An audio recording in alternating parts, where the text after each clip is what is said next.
Madras high court ने हाल ही में तमिलनाडु राज्य न्यायिक अकादमी को न्यायिक अधिकारियों के लिए रिफ्रेशर कोर्स आयोजित करने का निर्देश दिया, जिसमें गैरकानूनी गतिविधि रोकथाम अधिनियम, यौन अपराधों से बच्चों की रोकथाम, पॉक्सो अधिनियम, SC/ST अधिनियम और NDPS अधिनियम जैसे विशेष अधिनियमों पर ध्यान केंद्रित किया जाए। जस्टिस PN प्रकाश और जस्टिस N आनंद वेंकटेश की पीठ ने यह निर्देश यह देखते हुए दिया कि निचली अदालतें IPC और UAPA के विभिन्न प्रावधानों के तहत आरोपी व्यक्ति की जमानत याचिका से निपटने के दौरान उचित प्रक्रिया का पालन करने में बुरी तरह विफल रही है। खंडपीठ ने कहा, हम तमिलनाडु राज्य न्यायिक अकादमी को UAP अधिनियम, पॉक्सो अधिनियम, SC/ST अधिनियम, NDPS अधिनियम आदि जैसे विशेष अधिनियमों पर ध्यान केंद्रित करके न्यायिक अधिकारियों के लिए उन्हें रिमांड के समय पालन की जाने वाली प्रक्रिया, रिमांड का विस्तार, 90 दिनों से 180 दिनों तक रिमांड अवधि का विस्तार, कुछ अधिनियमों के तहत प्रदान की जाने वाली प्रक्रिया से अवगत कराना, अंतिम रिपोर्ट आदि का संज्ञान लेने के लिए रिफ्रेशर कोर्स संचालित करने का निर्देश देना उचित समझते हैं।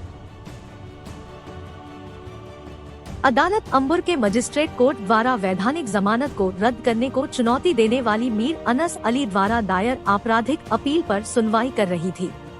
अली को 30 जुलाई को गिरफ्तार किया गया और समय पर न्यायिक हिरासत में भेजा गया। उसकी प्रारंभिक जमानत अर्जी को प्रधान जिला एवं सत्र न्यायाधीश वेल्लोर ने 1 सितंबर को गुंडोश के आधार पर खारिज कर दिया। अदालत ने आदेश में कहा कि यह प्रसिद्ध दृष्टांत की याद दिलाता है, क्या अंधा अंधे का नेतृत्व कर सकता है? क्या वे गड्ढे में नहीं गिरेंगे? उपरोक्त दृष्टांत से संकेत लेते हुए इस मामले में पहले अंधे व्यक्ति सत्र न्यायाधीश है, जो मजिस्ट्रेट का मार्गदर्शन कर रहे हैं, जो कानूनी स्थिति की अज्ञानता के कारण अंधे हैं और अंततः दोनों एक गड्ढे में गिर गए। अदालत ने यह भी कहा कि अली पर UAPA अधिनियम के तहत अपराध का आरोप लगाया गया। हालांकि मामले की गंभीरता को देखते हुए Q शाखा को जांच की बजाय क्षेत्राधिकारी पुलिस द्वारा मामले की जांच की जा रही है। कोर्ट ने कहा, हम इस आदेश में कठोर शब्दों का उपयोग करने के लिए विवश हैं, क्योंकि आरोपों की प्रकृति, जैसा कि आदेशों से देखा जा सकता है, बहुत गंभीर है और इसमें इस राज्य और राष्ट्र की सुरक्षा शामिल है।